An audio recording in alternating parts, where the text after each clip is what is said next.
first quarter of the year pa lang, talagang binaaway na ni Trillanes si Lenny kasi gusto ni Trillanes na iitsapwera si Lenny. Ito ay ayon sa akin at alam ko rin kung sino ang nag-set up ng meeting. Okay. Bilang gusto ni Trillanes siya magpresidente o si Risa Ontiveros, pero more on Trillanes talaga. So yun yung chika boom boom na yan. At yung meeting na yan, hindi yan pwedeng aksidente lang. I know that. Okay? Kasi si Lenny at saka si Inday Sara pareho ng kapalaran. Parehong nabudol. Okay? Nabudol ng kanyang mga kaparty sa liberal, sa mga kakamping, at si Sara nabudol ni Bangag. So, but anyway, I'll talk about Lenny Robredo and Inday Sara. Kasi ngayon, mukhang, wait a minute. Mukhang nagwawala si Trillanes. At mukhang galit na galit at gustong mangagat. Ganito kasi ang kwento niyan. Alam ko ang chika boom boom niyan. Ang chika boom boom. Okay, madam, kailan may pupunta sa Malacanang? Meron yan. Papasan ba't matatapos din tong laban natin, mga palangga? So then, actually, first quarter of the year, may nakarating na sa akin na information na si Lenny ay inatsapwera na ng mga dilawan niyang kakampi.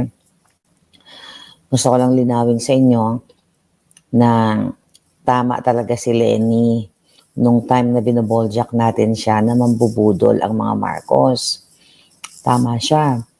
Kaya nga lagi kong kinukulit, 'di ba? Sabi ko dito sa vlog natin, nasaan na si Lenny? Bakit hindi siya ngayon magsalita?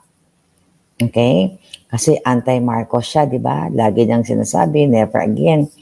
At syempre sa Liberal Party, sa partido nila, ay sanib puwersa sila during the time nang nilalabanan ni Lenny yung mga yung mga Marcos, yung mga Bangag.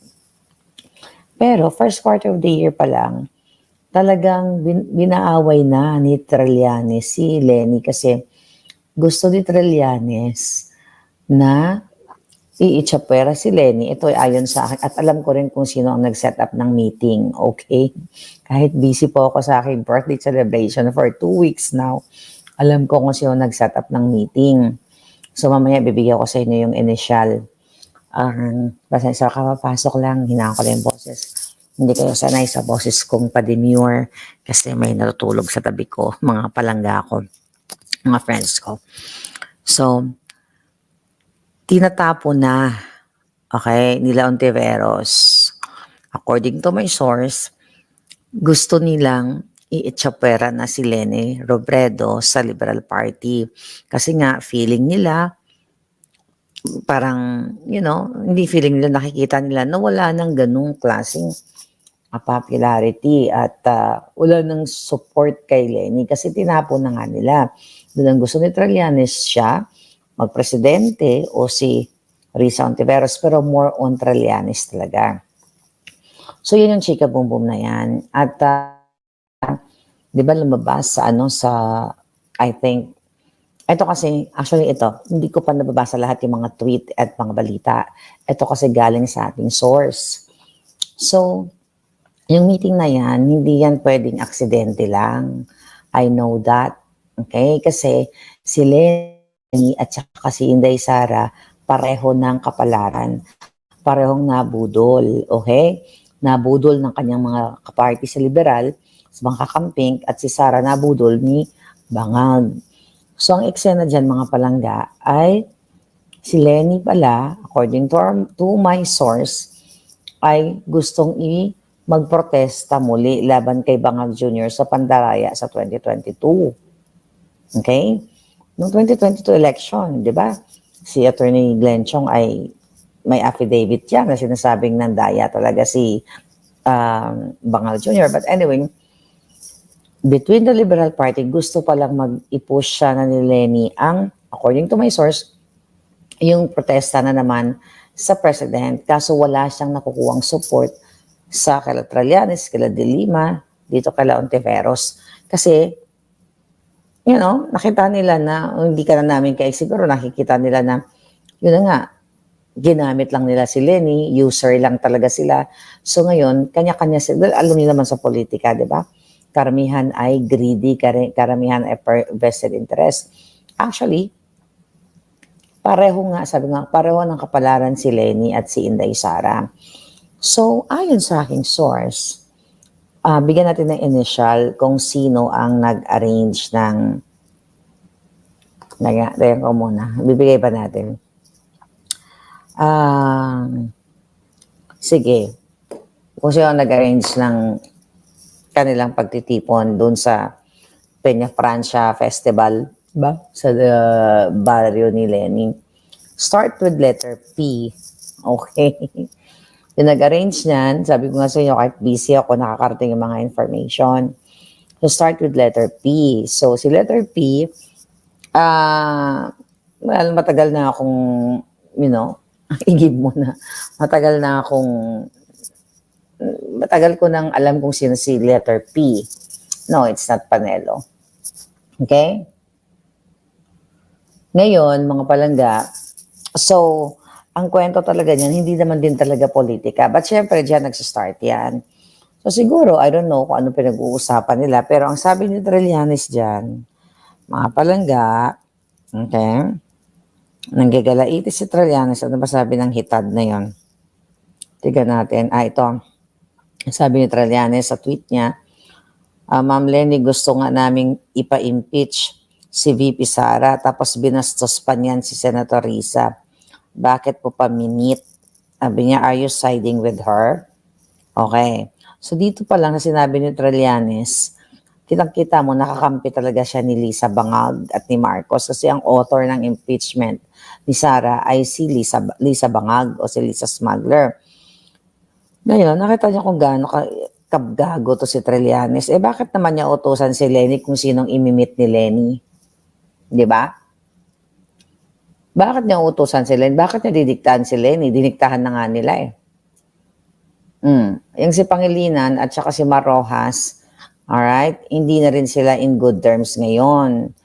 Wasak na ang kakamping kasi ang mga kakamping na anti-Marcos, totoong anti-Marcos, nandoon pa rin sa kanilang pinaglalaban pero nagpapakaramdaman sila. Yung mga kakamping na mga tinraidor kayo, kung may kakamping kayo dito, katulad ni Trillanes, katulad ni Ontiveros, na inappoint ang kanyang sister at ang brother-in-law ni Bangag Jr., hindi na yan magiging kakampi ni Lenny. Okay?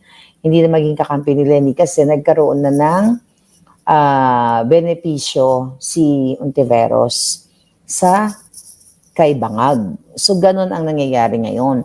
Kaya naman si Lenny, according to my source, somehow, hindi lang ina-announce ni Lenny siguro to, maybe one day, is thankful pa rin siya dahil hindi hinayaan ni Duterte na magwagi si Bangag Jr. sa kanyang electoral protest noong 2016.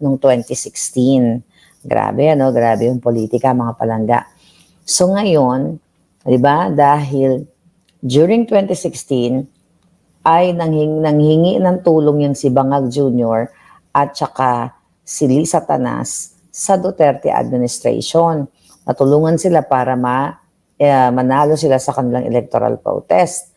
Pero di ba, nalala niyo ang sabi ni Pangulong Duterte doon, matatapos ni Lenny ang kanyang vice presidency, which is nangyari nga talaga. Ang good thing na rin. Even though ako ay kakampi ni Bangag noon, tama na rin na natapos ni Lenny ang electoral protest kasi budol talaga itong putang ng Marcos Jr. na to. Kaya nga sabi ko kayo mga pinklawan, ang pinaglalaban nyo noon ay para sa bayan. Galit kayo kay Marcos. Nanalo naman talaga si Lenny, sabi ni MHTC.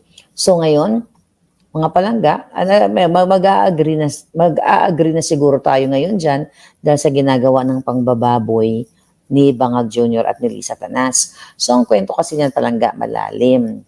Dahil nangingi ng tulong yan si Bangag kay Duterte noon. Nanghingi sila, di ba, nanghingi pa nga, gusto pa nga magpa-appoint sa Department of Agriculture, hindi nga pinagbigyan ni Pangulong Duterte. Tignan nyo, hindi pinagbigyan ni Pangulong Duterte kasi alam ni Pangulong Duterte nagbangag si Marcos Jr. So, nanghingi ng tulong para si Leni ay matanggal sa pagiging VP niya during that time, pero hindi pinagbigyan ni Pangulong Duterte. Ang sabi ni Pangulong Duterte, Leni, ay matatapos mo ang iyong term. Kung si Duterte ay katulad ni Lisa Tanas, katulad ni Tambaloslos, katulad ni Marcos Jr., hindi natapos ni Leni ang kanyang termino. Kasi makikipagtulungan si Duterte sa mga Marcos. Kaya you open your minds. Mga palangga, ibuksan nyo yung mga isipan nyo, mga kakamping. I know you are for the people. I know para kayo sa Pilipino, kaya galit na galit nga kayo kay Marcos, di ba? Tignan yung ginawa kay Kibuloy, tignan yung ginagawa kay Sara, tignan yung mga ginagawa sa mga kritiko. Hindi nyo pa ba nauunawaan yung mga eksena sa politika? Tignan ninyo, bakit si Leni ay nakipag-usap kay Sara? Bakit? 1 hour? We'll see kung ano ang twist ng istorya. Ano bang susunod? 2028 claim, baka magiging Leni, Sara. Kasi pareho silang kapalaran. Pareho silang nabudol. Lumalakas na ba boses ko? Pareho silang binudol ng kanilang mga kapartido. Kaya nga sabi ko sa inyo mga kakamping, hindi naman ako galit sa inyo. Hindi kami galit sa inyo na sumusuporta sa Pilipino kasi tama kayo. Nabudol kami ng Marcos. That's why you have to get up, speak up now. Dapat united tayo. Tayo yung tunay na united na ang iniisip natin, yung ating goal is para sa Pilipino. Hindi para sa politiko lamang. Diyan mo, si Leni iniwan, kawawa naman. Tinatarantado na ni Trillanes. Ano pa ba yung mga nangyari? O, diba? Alam niyo kung tarantado lang talaga kung si Duterte ay Gigimonyo katulad ni Marcos Jr., dapat ginawa niya yung ginagawa ngayon ng mga demonyong Tambaloslos. Pero hindi niya ginawa. Diba? Ang naging problema lang ni Leni, alam mo, kanina nag-uusap-usap kami, no? mga palangga dito. Ang naging pink and green pwede daw. Ang naging problema ni Leni, tama siya sa kanyang paninindigan na never again, no more Marcos, pero ginamit siya ng Liberal Party. Sabi ni That's Me, hindi kasi kayo nakikinig kay Attorney Guanzon. Ayan, buti yan si Rowena Guanzon. Ayan, mas may panindigan pa yan. Kasi never yan tuloy-tuloy siya. Diba? Si Rowena Guanzon tuloy-tuloy. Hindi siya nakipaglaro katulad ni Dilima, ni Trillanes, ni Ontiveros. Imagine mo, si Ontiveros, di ba, ang ingay-ingay niyan. At Leni, now na nag-usap kayo ni Inday Sara, sabi ko nga, this is just the beginning. We don't know but well, for sure, ikukwento sa atin ng Putingas. Pero yun po yung kwento niyan, mga palangga. Si Leni ay binababoy din ng kanyang ka-Liberal Party, ang kapartido. The same thing with Inday Sara. So silang dalawang babaeng inape, kaya for sure, pwede nga talaga magsanib puwersa yun.